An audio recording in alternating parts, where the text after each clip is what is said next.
Good morning. This is my introduction, or I should say my how-to lever knitting continental style, or as I like to call it, continental lever knitting. I have done a video like this before, but this video will not contain any backstory or whatnot for it. In this video, I will show in better detail how to do the knit stitch and the purl stitch on this here swatch, which is basically 5 garter stitch, then stockinette for all the way until there's 5 stitches remaining, and that way I can do purls back to back on the back so that you can see how it's done. I will be using Chiagu's 5-inch US 8, the 5mm 5-inch US 8 knit needles, as well as their 22-inch cable. The reason this is so that I can make a perfect little cross so that I can be able to stick into the stitch and work without having to have like a tight seam or too loose of a seam that, whenever you're doing lever knitting, you want to be perfectly, like a 90-degree angle. So you basically want to take 2 swords and make a cross out of them. Okay, also I will be using the Yarn Bee Lily Dulop Cotton. It's basically acrylic cotton yarn, 55 acrylic, 45 cotton. This yarn is good for learning stitches and doing tutorials, but not really good for much of anything else because it's only 92 yards of yarn. Okay, so first and foremost, I'm going to go through the tensioning method somewhat quickly because I found whenever I've recorded this here now 3 times, and each time I recorded it, I found some different things about the various knitting tensioning methods. This one, where you wrap it around your pinky, even if you just wrap it around your pinky and try to slide, it actually takes some effort to just slide the stitch. And you need to go over the top of your index finger.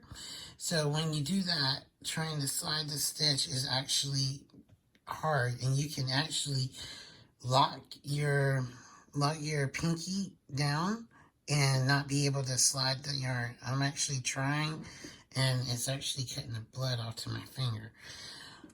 Okay, and another method people use is like this, where no finger except for the index and middle finger are what's using the tension, but as you saw, it's easy to slide it through, and I'm pushing my fingers together with all my effort, and I still am just sliding straight through.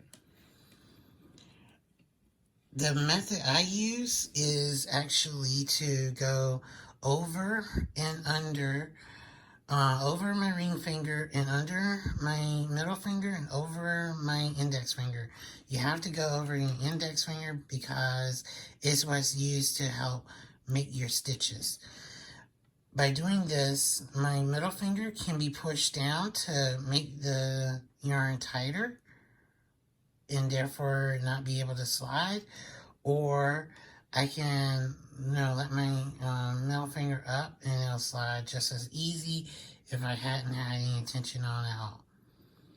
Okay, so my first stitch, I like my braids, so I'm going to go in and pull the working yarn from the back. I will explain that more at the end. Alright, so for a regular knit stitch, let me enlarge this. For a regular knit stitch, you want to basically go in through the right leg of the stitch. The right leg is the one closest to the right needle. Take the yarn, the working yarn, have it to the left of the needle. Let your index finger press down on the top. You don't have to press down like you're trying to push the needle down. Just let it just gradually close off the top as if it was a crochet hook, and then pull it off. That's all that the knit stitch is. You're not flicking, you're not peeking, you're just transitioning, just split the yarn. You're just transitioning it over to the working needle. Okay, one needle is basically just staying straight. The other needle is basically perpendicular to it, so that as you come in, you close off the top, and that allows the yarn to get trapped, so it has nowhere to go except wherever the right needle, the working needle, goes. Okay, we're just going to keep going here. I'm not going to accelerate any at this here time. Now, you're seeing that my non-working needle in my left hand, all it is doing is just rocking back and forth. I'll zoom out some so you can see better. Alright, we're going to go into the stitch, pull up, wrap around. Go into the stitch, pull up, and wrap around. It looks like I'm taking and pushing on the non-working needle, my left needle. I'm not. I'm basically just letting the yarn go in between the two, and then whenever I do need to slide it, I'm using the yarn as a cushion and also using the needle as a cushion to push up against it, against the left needle, therefore giving me room to work. Oops, just slip that off.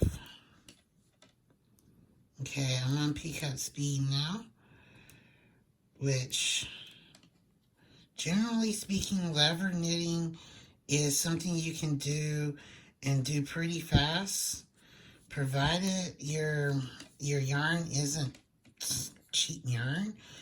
The thing with cheap yarn is it has a habit of fraying, or has a habit of splitting, or has a habit of just becoming clammy to work with. Therefore, it's not the best to do a speed run in knitting. But if you work with cotton a lot, you will eventually learn that most cottons are actually soft enough to be fast, except for whenever your hands start sweating. And when your hands start sweating, they get where they're kind of sticky or clingy to the needle. Alright, so I'm at my last stitch. To do the braid down the side like I like, you want to bring your working yarn to the front, twist that stitch, and come in through the back of it so that it twists the stitch, and then when you rotate over, you knit the stitch through the back loop. Hang on a second, I need to pull some yarn. Okay, so now we're going to do purl stitches on this side, but I'm going to start off with by doing my tension again. And this here first stitch, I'm going to knit it through the back loop. So I'm going to come in, pull it through, and pull it off of the needle. My next 4 stitches are all the same stitch we just did, which is the knit stitch, because we're doing garter on this portion. Okay, the rest of these stitches are going to be purls until we get to 5 stitches remaining. Okay, sorry, I had to take and stretch out. This yarn actually curls in on itself, so for future videos, I may not actually use this yarn. Bring your working yarn to the front. Hang on, let me zoom in. Bring your working yarn to the front. You want to go in between the middle of the stitch so that the right leg, which is the closest one to you, is on the front.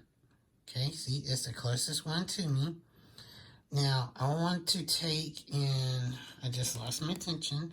So I'm going to take and pull this here tail of it so to make it tight again. Now I want to take my needle, go in, wrap it over my hand, let it touch the tip so that it blocks the tip off with my index finger on my left hand and pull it off. That's all a purl stitch is.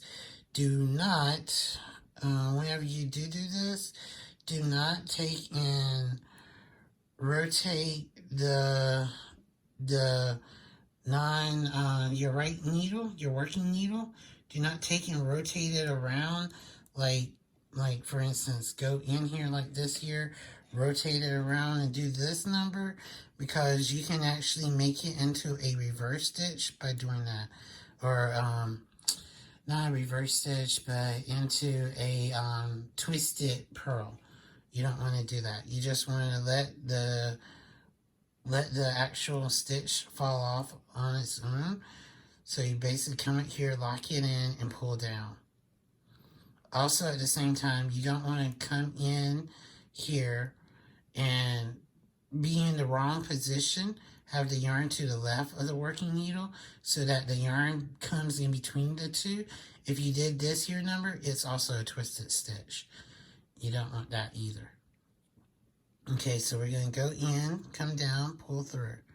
Okay, now just need to bunch this here up a little bit more. Okay. Sorry about the length of my videos, but, oh, Sean, just did a knit. But, sorry about the length of my videos.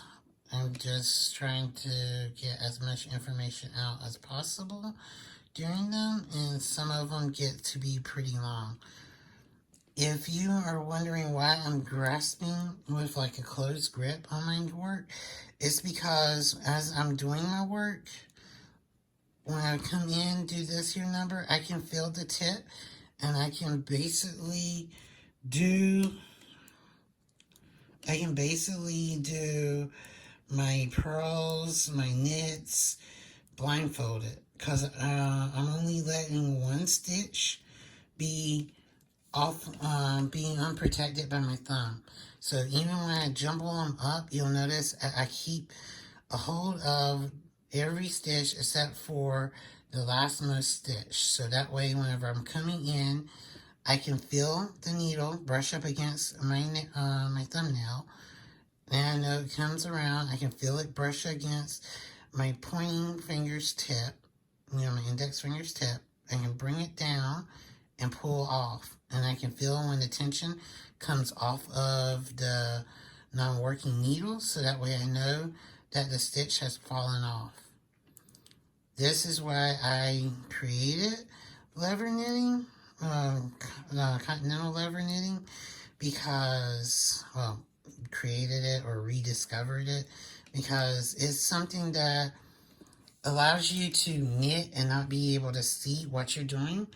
And I prefer not being able to see what I'm doing at times, because I can tell you when I make a mistake versus whenever I don't make a mistake.